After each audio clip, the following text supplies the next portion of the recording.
For the past few months, my life had been unraveling, one painful revelation at a time. Laura, my wife of nearly 20 years, had been having an affair with someone from her office.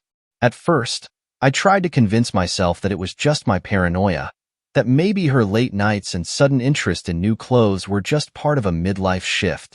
But it wasn't paranoia, it was painfully real. And to make it worse, I was the last one to see it. Everyone seemed to know. Our friends, even our kids, had seen the signs before I did. Laura didn't even try to hide it anymore. Our oldest, Evan, had overheard her on a phone call late one night, laughing in a way that hadn't been meant for me in years. He'd come to me afterward, hurt and embarrassed, his usually calm face clouded over with worry. "Dad, I don't know how you haven't noticed," Evan had said, keeping his voice low as if afraid to shatter whatever fragile illusion I'd built around us. Looking back, I wasn't sure why I let it continue as long as I did. Maybe I thought she'd come to her senses, that we could just let things go back to normal. That was, of course, wishful thinking. Things like this never just reset. They either end, or they rot everything around them. And with 3 kids watching us from the sidelines, I knew I couldn't let this go on. We'd married young. I was 20 and she was 19, with Evan already on the way. My parents had been skeptical, but I'd wanted to make it work. And we did, at least for a while. After Evan, we had Rosie and Sam, and life turned into a whirlwind of school events, sports practices, and late-night arguments about bills. Somehow, we'd survived it all, until now. Laura's affair had sucked the life out of our family. Even our small, shared routines started to unravel. Dinners together felt strained, like each of us was choking down silence and resentment along with our food.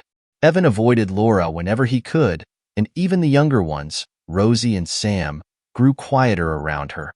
It was as if the house itself had absorbed the tension, making each of us walk on eggshells just to avoid a breakdown. But the night I decided to act wasn't planned. It was a Thursday, and Laura had come home later than usual, her face flushed and her perfume hanging in the air as she walked through the door.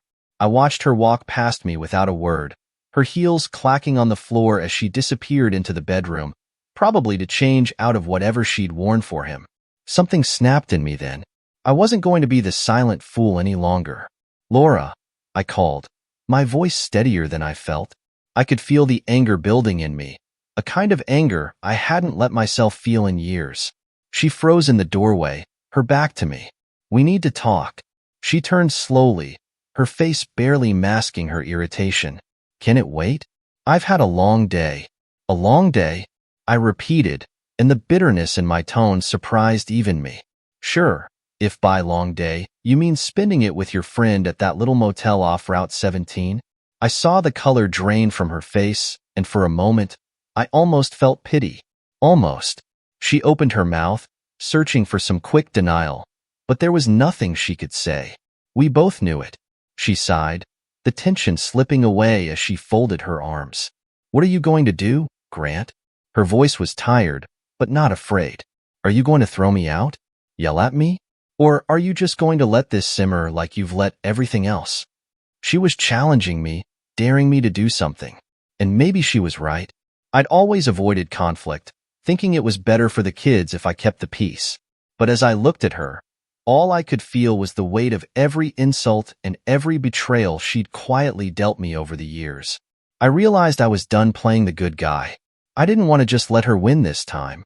"No, Laura," I said, my voice calm and cold. "I'm taking the kids and leaving. We're done." For the first time, I saw something flicker in her eyes, a hint of panic or maybe just surprise. Whatever it was, she quickly masked it, her face hardening once again. "Good luck with that," she said, her voice dripping with sarcasm. But this time, I wasn't backing down. I went to the kids' rooms one by one, careful not to let Laura's voice filter down the hallway.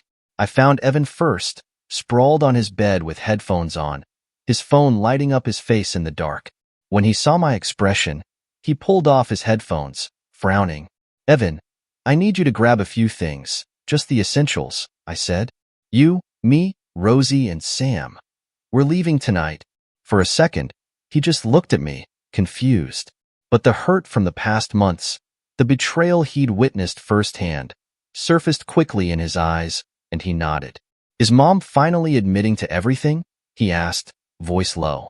Not exactly, I said, shaking my head. But we don't need to wait for that. Evan's jaw clenched, but he kept his voice steady.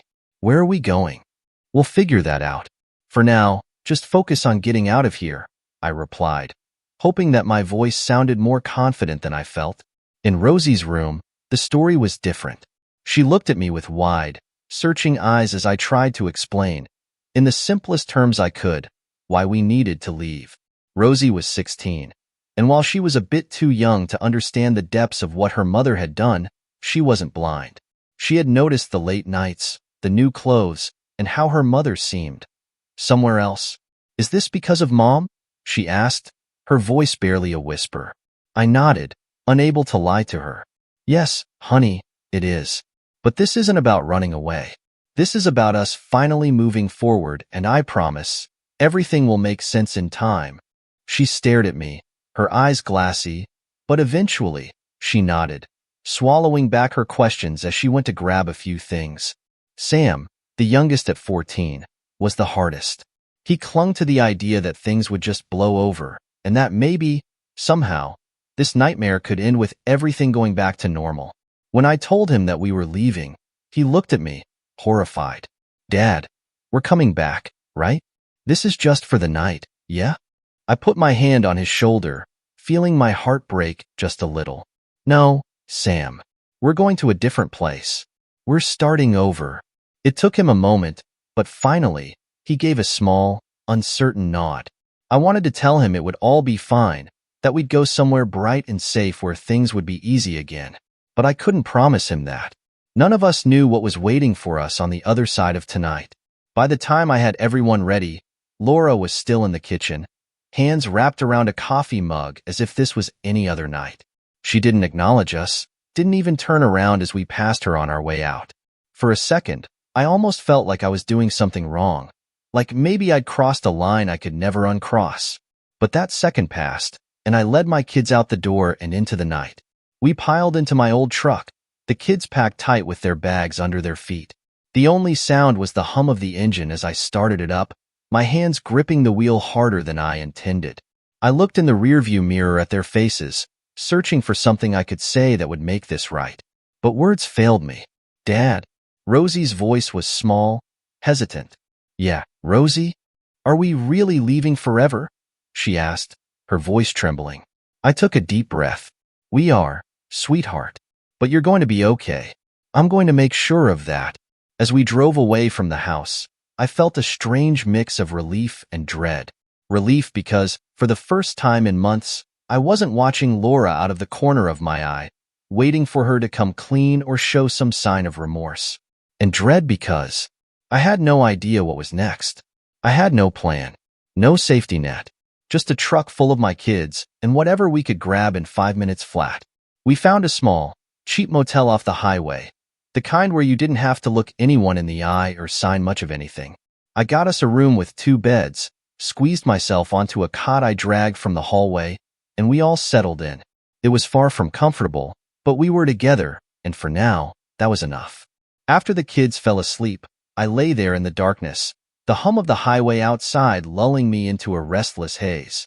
Every few minutes, a flash of headlights would shine through the thin motel curtains, and I'd glance over at them. At Evan, sprawled across one bed, his arms slung over his eyes. At Rosie and Sam, curled up like they had when they were little, back when things were simple. My chest tightened with something between sorrow and determination. I wasn't going to let this destroy them. Laura might have made her choices, but from here on out, mine would be the ones that mattered.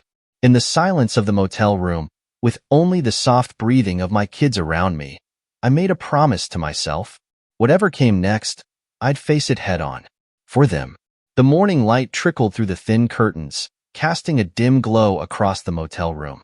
The kids were still sleeping, curled up tightly beneath the stiff, scratchy blankets, each lost in whatever dream had found them in this strange new reality. I slipped out quietly, grabbing my phone and wallet. The air outside was crisp, with a sharpness that cut through the fog in my mind. I hadn't thought this far ahead. I'd only focused on getting us out of that house. Now, staring down a bleak stretch of highway with no real plan, I felt the weight of it all settling in. My stomach growled, reminding me I hadn't eaten since lunch the day before. A 24-hour diner sat just across the street, its neon sign flickering like a broken promise. I walked over, trying to pull myself together, to focus on something that felt even remotely stable. I needed a clear head and a plan for what would come next. As I slid into a booth, my mind spun through the possibilities. Staying in a single room with 3 teenagers was no long-term solution. I could see it in Evan's face last night, his silent plea for reassurance. He needed to know that his father had this under control, that I wasn't just winging it. Coffee. The waitress startled me out of my thoughts. She was older, her face lined with experience and tired smiles. Yeah, I replied, rubbing a hand over my face. Thanks. As she poured, I glanced at the menu, ordering a stack of pancakes for the kids to go. I figured I'd bring back some breakfast and try to explain whatever I could. They deserved more than whispered promises. I sipped my coffee, replaying yesterday's events over in my mind. The image of Laura standing there, looking back at me with that cold, indifferent gaze. I thought of every late night she hadn't come home, every time she brushed me off with an excuse that didn't hold up. What hurt more, though, was knowing how little she'd cared about keeping our family together, about the pain she dragged our kids through. Long night, the waitress's voice brought me back to the present, and I nodded, managing a weak smile. Yeah, you could say that. Kids causing trouble? She asked with a knowing look, eyeing the to-go containers she was setting up. Not them. Just life, I replied, not wanting to dive into my baggage here. But something in her gaze softened, as though she understood more than I'd said. Life can throw some mean punches, she said, leaning a little closer. But the trick is, you learn to hit back. She gave me a small, encouraging smile, the kind that feels too genuine to be routine, and with that, she walked back to the kitchen. I took a deep breath, letting the waitress's words sink in. Maybe that's what I had to do. Stop thinking so much and start fighting for what mattered. My kids deserve that, at the very least. By the time I returned to the room, they were all up and groggy-eyed. I handed them the pancakes, and as they dug in, I braced myself. They'd want answers. Evan looked at me, his face already set with a question. Dad, what's the plan here? Are we going back? Or? I sat down on the edge of the bed, meeting each of their gazes in turn. I'm not asking any of you to understand this overnight, but here's what I can promise. Things are going to change. We're not going back. Not to that house. Not to the way things were. I know this is unexpected, but I've made up my mind, and all I ask is that you trust me, even if it's just a little bit. Rosie bit her lip, glancing at her brothers before looking back at me. We're with you, Dad. Just don't leave us in the dark, okay? Evan and Sam both nodded, and I realized that this was my chance. This was the moment to step up, to prove to my kids that they could rely on me to keep them safe, even if our world had just been flipped upside down. All right, I said, nodding. I'll keep you all in the loop. I don't have every answer yet, but we're going to figure this out together. For a moment, there was silence, and I wondered if maybe I hadn't said enough. But then Sam, who had been quiet the whole time, spoke up. So, where do we go from here? First, I replied, we're going to find a place that feels like home, somewhere we can stay for more than one night. Evan's face lit up with relief, and I could see the tension ease just a bit in Rosie and Sam. I knew this wouldn't be easy, but if I could at least give them that, a place to call home, maybe it would be a start. I scoured rental listings for anything within a few towns over, somewhere far enough from Laura, yet close enough that the kids wouldn't feel completely uprooted. Eventually, I found a small, affordable house for rent in the next town, the kind of place you'd miss if you blinked as you drove by. It wasn't much, a worn 2-story with chipped paint and a small yard, but it was ours if we wanted it. I made the call and set up a time to check it out that afternoon, trying to keep my hopes realistic. Still, there was a flicker of excitement in me. I knew the kids could sense it, too. I could see it in the way Rosie leaned forward, asking questions about the house and what the neighborhood was like, and in how Evan seemed almost relieved, a faint smile playing at the edge of his mouth. By the time we packed up from the motel and hit the road again, the kids seemed a little lighter, their laughter filling the truck as we drove toward the unknown. The drive to the rental was surprisingly peaceful. Rosie and Sam looked out the window, pointing out landmarks and houses they liked along the way. Evan, in the front seat beside me, was quieter but seemed calmer than I'd seen him in days. Maybe getting out of that motel, seeing a possible future, was all the reassurance they needed. I kept my focus on the road, forcing myself not to get too far ahead, not to imagine a perfect ending to this chaotic chapter. When we pulled up, the house looked a little worse for wear than the pictures, but it was nothing we couldn't handle. It sat on a quiet street with a handful of other homes around it, most of them modest but well-maintained. I could already picture the kids coming home from school, maybe a dog in the yard, us making a life here. Something about the place felt right, like it had been waiting for us. The landlord, Mr. Rawlings, was an older man with a gruff demeanor. He stepped out onto the porch as we parked, his face softening a bit as he watched the kids pile out of the car. He nodded at me, then gestured toward the house. "Mr. Bennett, right? Grant Bennett?" His voice was raspy, but there was kindness in his eyes as he looked me over. "That's right. Thanks for meeting us on such short notice." He gave a slight smile, the kind of smile that comes from having seen a lot in life, maybe even more than I could guess. "No trouble. I could hear it in your voice. Figured you needed something soon." Mr. Rawlings led us through the house, pointing out the basics, the creaky floorboards, the bathroom that would need some new tiling, the backyard that hadn't seen a lawnmower in what looked like years. But the kids didn't seem to notice the flaws. Rosie and Sam were already calling dibs on rooms, and Evan, though keeping a bit of distance, couldn't hide his small, approving nods as he took in the space. "It's not much," Mr. Rawlings said, looking at me once the kids had wandered to another room. "But it's safe. And you strike me as a man who knows how to make something work." I held his gaze, appreciating his no-nonsense attitude. "I'll take it." The decision felt like a weight lifting off me, like I'd finally stepped in the right direction. Mr. Rawlings reached into his pocket, pulling out a set of keys. "Good," he said, pressing them into my hand. "First month's rent up front, and no lease if you don't want one. Just a month-to-month deal. If you're still here in 6 months, we'll talk about something more permanent."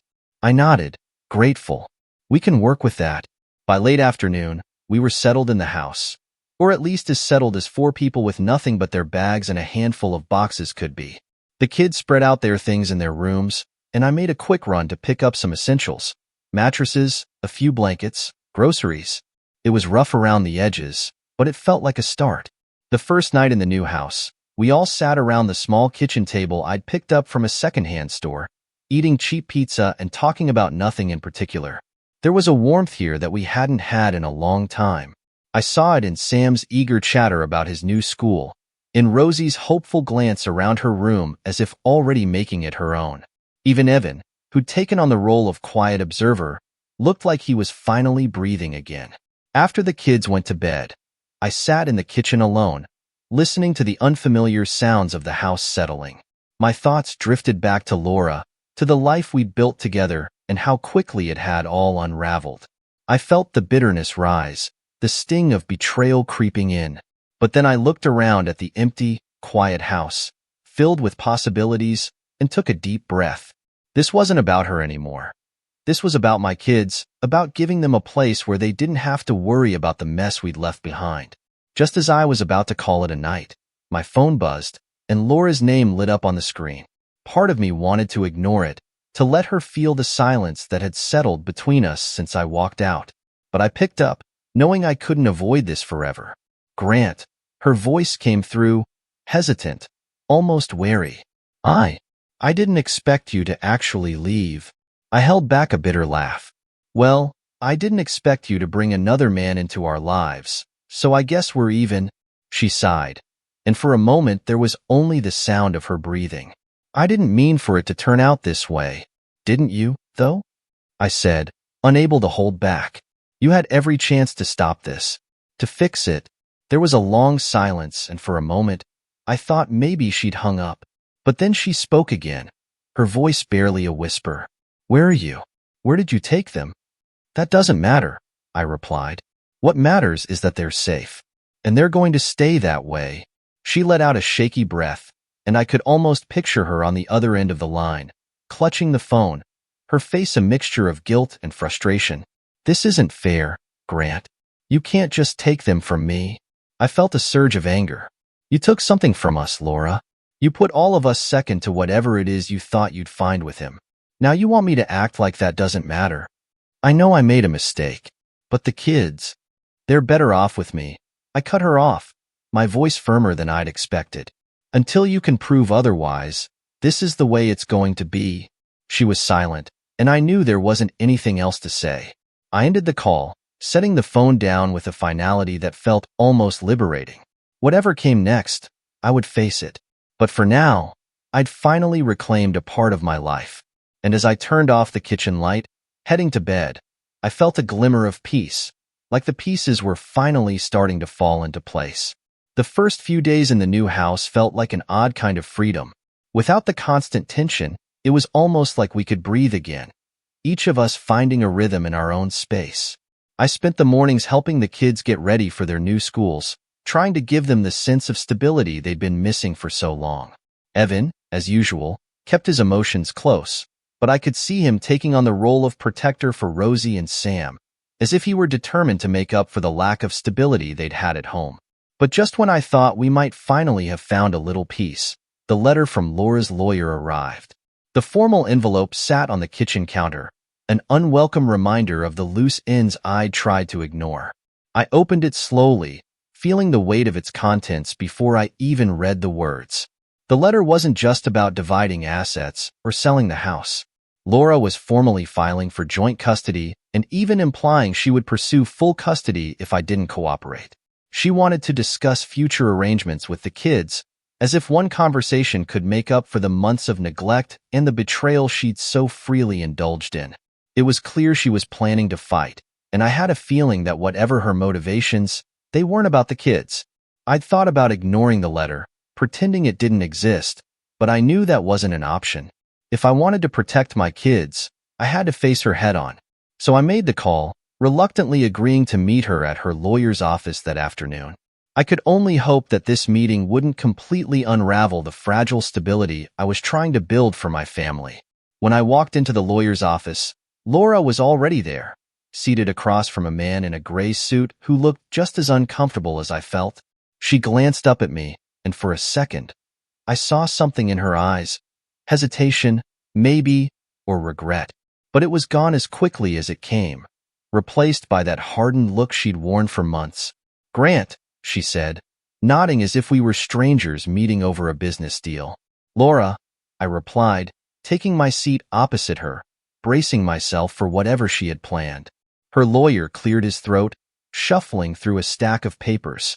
"We're here to discuss a few options for custody," he began, glancing at Laura as if seeking permission. "Ms. Lewis feels it would be beneficial for the children to have regular contact with both parents, including potential custody arrangements that would allow her to remain an active part of their lives." I couldn't stop the laugh that escaped me, a bitter, humorless sound. "An active part of their lives?" I repeated, looking straight at Laura. "Since when, exactly?" She narrowed her eyes, her hands tightening around the edge of the table. "Since now, Grant," she snapped. "I have every right to see my children."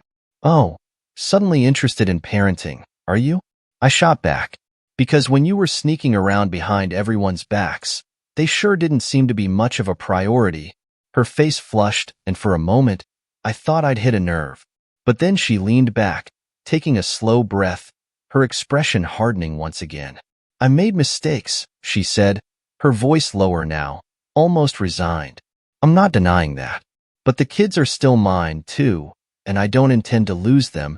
I stared at her, feeling the bitterness settle into something deeper, something darker. I wanted to lash out, to say things that would cut her down, but I knew that wasn't going to solve anything. This was about the kids, not about my anger or her excuses. "So, what do you want, Laura?" I asked, trying to keep my voice steady. "What is this really about?" She looked away, and for the first time, I saw her mask slip, just a little. I'm pregnant," she said quietly, almost as if saying it louder would make it more real. With his child. The words hung in the air, heavy and suffocating. I felt my stomach drop, a mixture of shock and anger boiling up inside me. All the hurt I'd felt over the past months was nothing compared to the rage that surged through me now. "You're pregnant?" I repeated, barely able to believe it. "Yes," she replied, meeting my gaze with defiance. "And I'm trying to move on with my life, to create a future. But I want our kids to be a part of that, to be in my life." I shook my head, the words failing me. "So, you're just going to start over? A new family, a new life, while our kids are supposed to, what? Accept that you've replaced them?" Her expression faltered, and for the first time, I saw the uncertainty in her eyes. "I haven't replaced them, Grant. I'm just trying to move forward." I leaned forward, my voice barely above a whisper. "They're not an afterthought, Laura. You can't just drag them through this chaos because you're trying to move forward." For a moment, she didn't say anything, just sat there, looking at me as though realizing, maybe for the first time, the damage she'd done. But the moment passed and she straightened, her face a mask of indifference once again. "Think whatever you want," she said. "I'm still their mother, and I'm not going to let you take them away from me." I clenched my jaw, forcing myself to stay calm. "I'm not trying to take them from you, Laura. I'm trying to give them a life that isn't built on lies and betrayal." Her lawyer shifted uncomfortably, clearly sensing the tension. "Perhaps we should take a break and reconvene once everyone has had a chance to process." But I'd heard enough. I stood, looking at Laura one last time. "You made your choice," I said, my voice steady. "Don't expect us to clean up the pieces." Without another word, I turned and walked out, feeling the weight of her revelation pressing down on me. She was moving on, and I was left to pick up the pieces. But I knew one thing for certain. I would do whatever it took to protect my kids, even if that meant facing Laura again in court. The drive home from the lawyer's office was a blur, the hum of the engine barely audible over the thoughts pounding in my head. Pregnant. The word kept echoing, rattling around in the tight spaces of my mind. Laura was really moving on, replacing everything we'd built with something new, something that didn't include me or our kids. Back at the house, I parked in the driveway and just sat there, gripping the steering wheel, letting my hands tremble for the first time since I'd left her office. I didn't know how to tell the kids. How do you tell your son, your daughter, that their mother has left them behind to build a new family with someone else? I closed my eyes, breathing slowly, fighting the surge of anger I could feel rising up. The kids didn't need my anger. They needed my strength, and more than ever, they needed stability. No matter how raw I felt, I couldn't let it seep into their lives. Not now. When I finally walked inside, I found Evan in the living room, his face a mixture of curiosity and worry. He looked up, setting down the book he'd been pretending to read. "Hey, Dad." He paused, his expression serious. "So, did you see her?" I nodded, walking into the kitchen and motioning for him to follow. "Yeah, I saw her." He sat at the table, leaning forward, hands clasped together. It was strange seeing him like this, a young man shouldering responsibilities that weren't his to bear. I hated that he'd had to grow up so quickly, but there was no changing that now. Evan looked at me expectantly, waiting for me to fill him in. "What did she want?" he asked, his tone cautious. I took a deep breath, choosing my words carefully. "She wanted to talk about custody.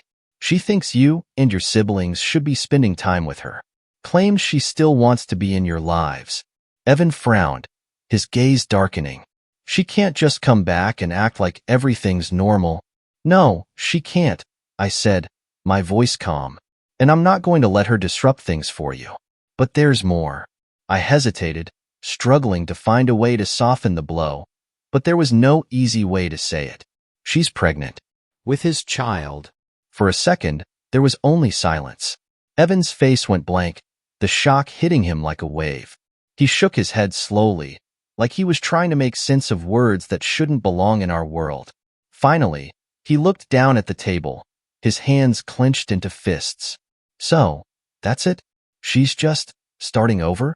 "She says she wants you to be a part of it," I replied, though the words tasted bitter. but I don't think she understands the damage she's already done. To her, this is all just about moving forward. I felt a wave of frustration rise in my chest. But that doesn't mean I'm letting her hurt you or your siblings any more than she already has. Evan nodded, his face hardening. Good. We don't need her anyway. I reached across the table, putting a hand on his shoulder. You're right, Evan. We don't. We're going to build a life here. Something solid, something that lasts. And whatever she decides, we're not letting it affect us. Not anymore. Just then, Rosie and Sam came in from the backyard, their laughter breaking the tension in the room. I glanced at Evan, silently agreeing to keep the news to ourselves for now. There was no point in dragging them into this mess if we could protect them from it a little longer. Over the next few days, I tried to settle into a routine, one that would keep everyone grounded. I set up meetings at the new schools, filled out endless forms, and made sure Rosie and Sam felt like this move was the beginning of something, not the end. They seemed to be adjusting well enough, finding small ways to make this place feel like home. Rosie hung up photos on her bedroom wall, while Sam threw himself into picking out paint colors and rearranging his room. They were strong, much stronger than I'd given them credit for. And I realized that if they could find resilience in all of this, I could, too. But as the days passed, I noticed a change in Evan. He became quieter, withdrawing a little each day, his usual energy replaced by something darker, something guarded. I tried to give him space, thinking he'd come to me when he was ready. But one evening, as I was finishing up the dishes, he finally spoke up. Dad, can we talk? I turned, drying my hands, nodding for him to sit. Of course. What's on your mind? He hesitated, running a hand through his hair, his face tight with worry. I don't know if I want to see her anymore. The bluntness of his words surprised me, but I understood. Evan, you don't have to do anything you don't want to. But if you're sure about this, we can work something out. He looked down, taking a deep breath. It's just, she didn't even say goodbye, Dad. She just left. And now, all of a sudden, she wants to play mom again because she's having some other guy's kid. His voice broke, and he clenched his fists. It doesn't work like that.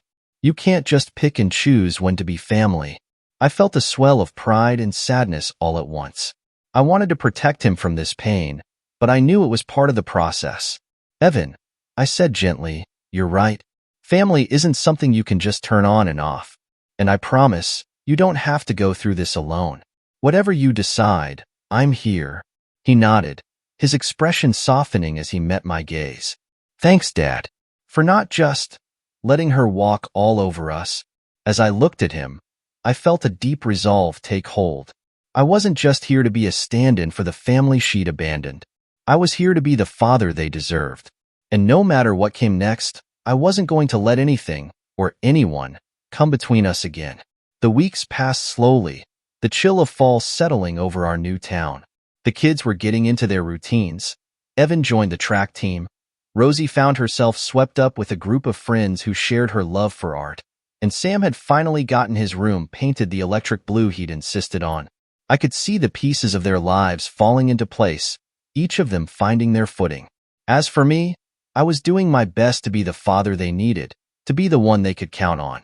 But just as we were starting to feel grounded, a text from Laura shattered the fragile peace we'd built. The message was brief, coldly efficient. I'm coming by on Saturday to see the kids. We need to talk. My first instinct was anger. After everything, the affair, the pregnancy, the custody demands, she still thought she could just walk back in, but I knew I couldn't avoid her forever. If she wanted to talk, I'd let her come, but on my terms. When Saturday arrived, I prepared for the meeting like I was gearing up for a battle. I kept the kids busy in the backyard, helping them set up the hammock I'd bought them, knowing that keeping things normal was the best I could do right now. At exactly noon, Laura's car pulled up, and she stepped out, visibly tired, as if the weight of her choices was finally catching up to her.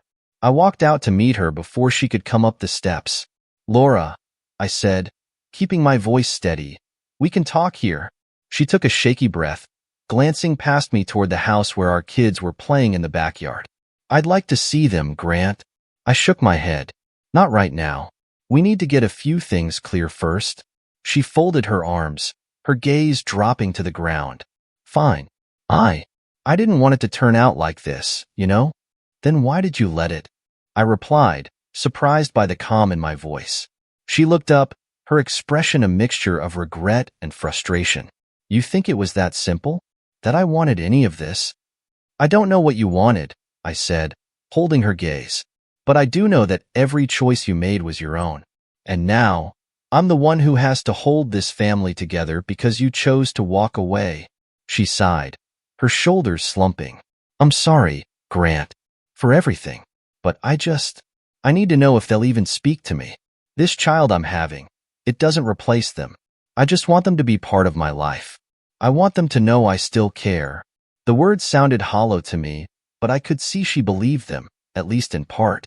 Still, they weren't enough. Not for me. Not for our kids. You left, Laura, and that choice hurt them more than you can imagine. If you want to try to be in their lives, that's something you're going to have to earn. She blinked, taken aback, as if it hadn't occurred to her that she'd lost the right to demand anything from them. So, what do? You show them you're serious, I said, feeling the anger in me start to shift to something more resolute. You put them first for once. If they want to see you, they will. But you can't just step in and out when it's convenient for you. Laura nodded, a glimmer of understanding in her eyes. All right. Can I just tell them I'm here? I hesitated, considering. Finally, I nodded. I'll go get them. I stepped into the backyard, calling the kids over. They looked at me with wary eyes, and I could see the questions they were too afraid to ask. I knelt down, looking at each of them in turn. Your mother is here. She wants to see you, but you don't have to do anything you're not ready for. If you want to talk to her, I'll be right here. Evan looked at me, a flicker of uncertainty in his gaze. Are you staying with us? Every second, I said, squeezing his shoulder. This is your choice, Evan. Yours and Rosie's and Sam's. After a moment, they nodded, and I led them back to the front yard. Laura's face softened as she saw them, her eyes filling with something close to relief. For a second, I almost felt sorry for her. She'd thrown away a life she would never be able to get back, and the regret was written all over her face. The kids stood there, unsure of what to say, and for a moment, silence stretched between them and their mother. Then Laura took a step forward, her voice trembling. I miss you all, and I know I've hurt you, in ways I can never make up for. But I want you to know that you're still my family. Evan looked down, his face tight. Rosie gave a small nod, and Sam stared at the ground, his hands clenched into fists. They didn't say anything, just stood there, letting her words hang in the air. Laura's gaze drifted to me, as if hoping I'd step in, but I only gave a slight shake of my head. This was their moment, not mine. Finally, Evan lifted his head, his voice steady but sad. You don't get to just come back and pretend everything's okay. You left us, and it's not something that can just go back to normal. Laura's face fell, but she nodded. I understand, and I don't expect it to. I just want to be here if you'll let me. Rosie finally stepped forward, looking her mother in the eye. Maybe, but it's going to take time. A lot of time. Laura nodded, wiping away a tear. She tried to speak but faltered, simply nodding again.